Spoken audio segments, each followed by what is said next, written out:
بسم اللہ الرحمن الرحیم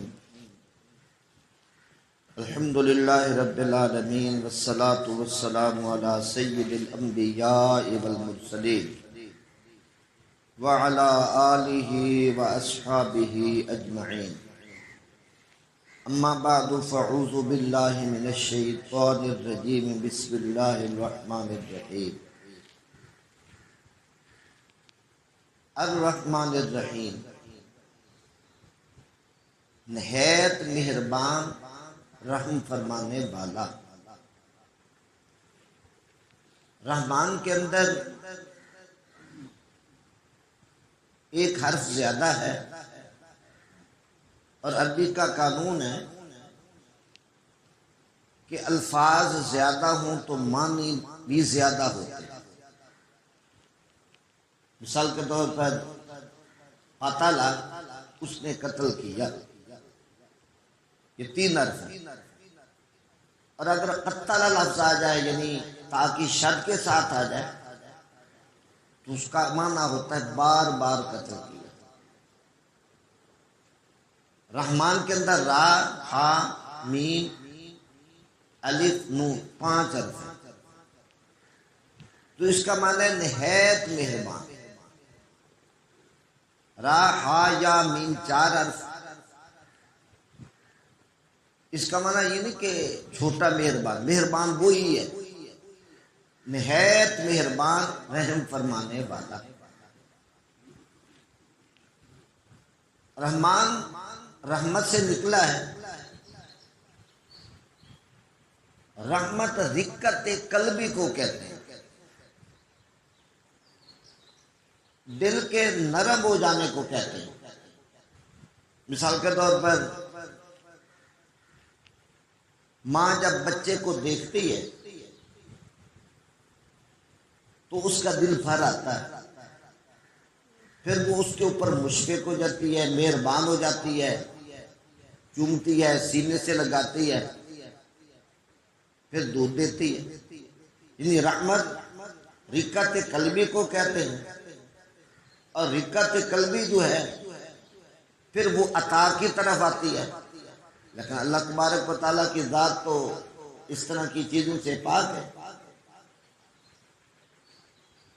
تو اللہ تعالیٰ کی رحمت کا مطلب یہ ہے کہ وہ بندوں کے اوپر نہایت مہربان ہو کر اپنی بخشش کے، مغفرت کے، اپنے قرب کے دروازے کھول دیتا ہے۔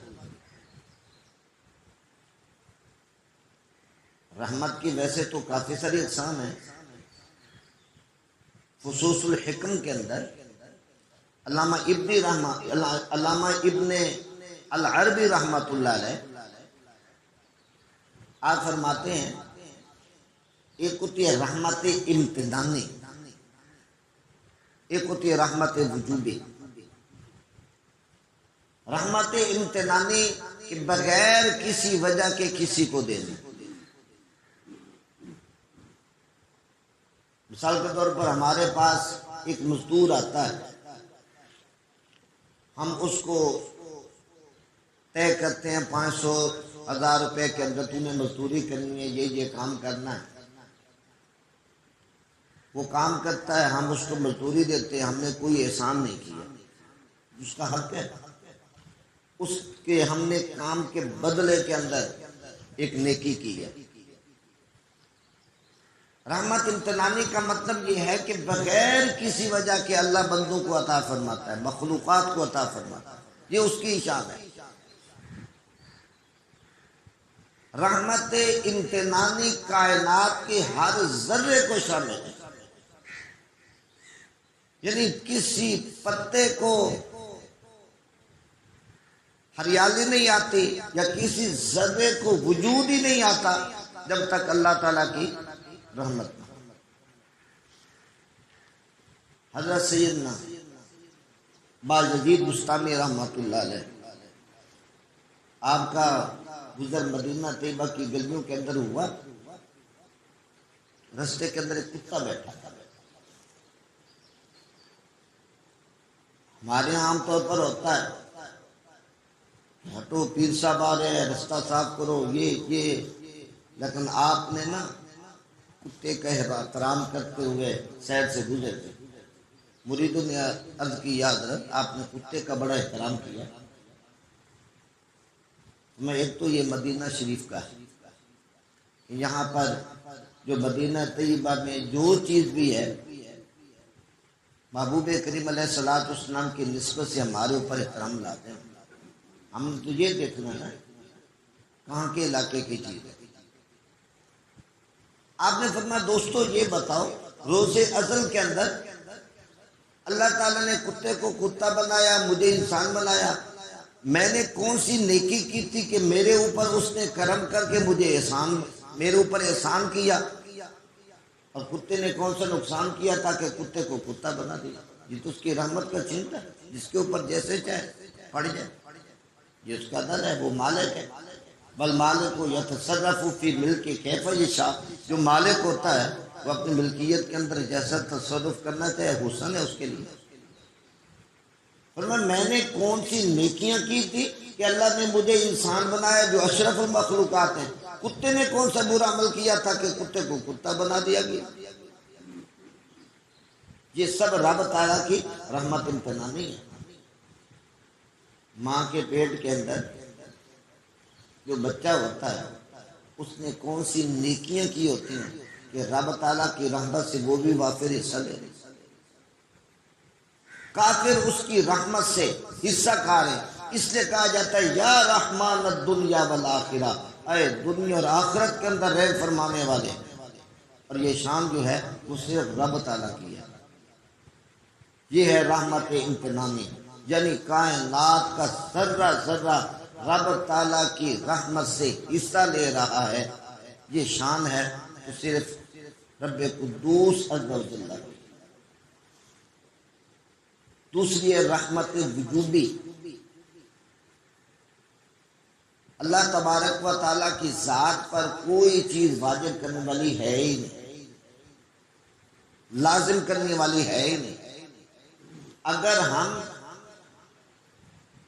اس کی عبادت کریں پھر بھی اس کے ذمے پر ثواب دینا واجب نہیں ہے. مسند امام اعظم کے اندر حدیث موجود ہے کہ آقا نبی علیہ الصلوۃ والسلام آپ کے پیارے صحابی عبداللہ بن مسعود رضی اللہ تعالیٰ عنہ کہنے لگے، ان کے پاس ایک ساتھی ہے کہ ایک ایسی قوم ہے جو یہ کہتے ہیں کہ ہم اپنے آپ کو مسلمان کہتے ہیں، مومن نہیں کہتے. بڑا عجیب سوال کہ ہم اپنے آپ کو مسلمان کہتے ہیں، مومن نہیں کہتے. کیوں کہ اگر ہم اپنے آپ کو مومن کہہ لیں تو اس کا مطلب ہے جنتی ہیں. مومن کے لیے تو جنت ہے، پتہ نہیں ہمیں جنت ملے گی یا نہیں، اس لیے ہم مسلمان کہیں گے، مومن نہیں کہیں گے. تو یہ درست کہتے ہیں. آپ نے فرمایا غلط کہتے ہیں. کیوں کہ نبی پاک صلی اللہ علیہ وسلم کے اصحاب جو آقا علیہ الصلوۃ والسلام کی صحبت کے اندر ہے وہ بھی اپنے آپ کو مومن کہتے تھے لیکن جنتی نہیں کہتے. ضروری نہیں ہے کہ جو ایمان لیا ہے تو رب تعالیٰ کے ذمہ کرم پر واجب ہے کہ رب تعالیٰ جنت دے. فرمایا وہ کیسے؟ فرمایا دیکھو فرشتے اللہ تعالیٰ کی مخلوقات ہیں، وہ گناہ نہیں کرتے، ان کے اندر گناہ ہے ہی نہیں. اللہ تعالیٰ نے پیدا نہیں کیا. لا یعصون ما امر اللہ ویفعلون ما یؤمرون. اللہ کی نافرمانی نہیں کرتے بلکہ اللہ جو حکم دیتا ہے اسی کو کرتے ہیں. فرمایا اگر رب تعالیٰ فرشتوں کو جہنم میں ڈال دے تو اس کا عدل ہے. میں کہا حضور وہ کہتے ہیں کہ انہوں نے تو گناہ ہی نہیں کیا اور رب تعالیٰ ان کو جہنم کے اندر ڈال دے تو بالکل عین عدل ہے. آپ نے فرمایا دیکھو اللہ تعالیٰ نے ان کے اندر گناہ وغیرہ پیدا نہیں کیا، ان کے اندر نیکی پیدا کی، بندگی پیدا کی، طاعت پیدا کی. اب یہ اللہ تعالیٰ کی طرف سے انعام ہے تو اب فرشتوں کے اوپر اس نعمت کا شکر واجب ہے کہ نہیں؟ یعنی ایک بندے کو اللہ نے آنکھ دی ہے تو بندے پر واجب ہے آنکھ کی نعمت کا شکر ادا کرے. زبان دی ہے تو زبان کی نعمت کا شکر ادا کرے. اب اللہ تعالیٰ نے فرشتوں کو ایک یہ نعمت دی ہے کہ ان کے اندر گناہ کا ملکہ ہی نہیں، تو اللہ تعالیٰ کی کی نعمت کا شکر ان کا واجب ہے، اور اللہ تعالیٰ کی نعمت کا وہ شکر کما حق کو ہو ادا کر ہی نہیں سکتے، کہ جس طرح شایان شان ہے اس طرح تو شکر کوئی ادا ہی نہیں کر سکتا۔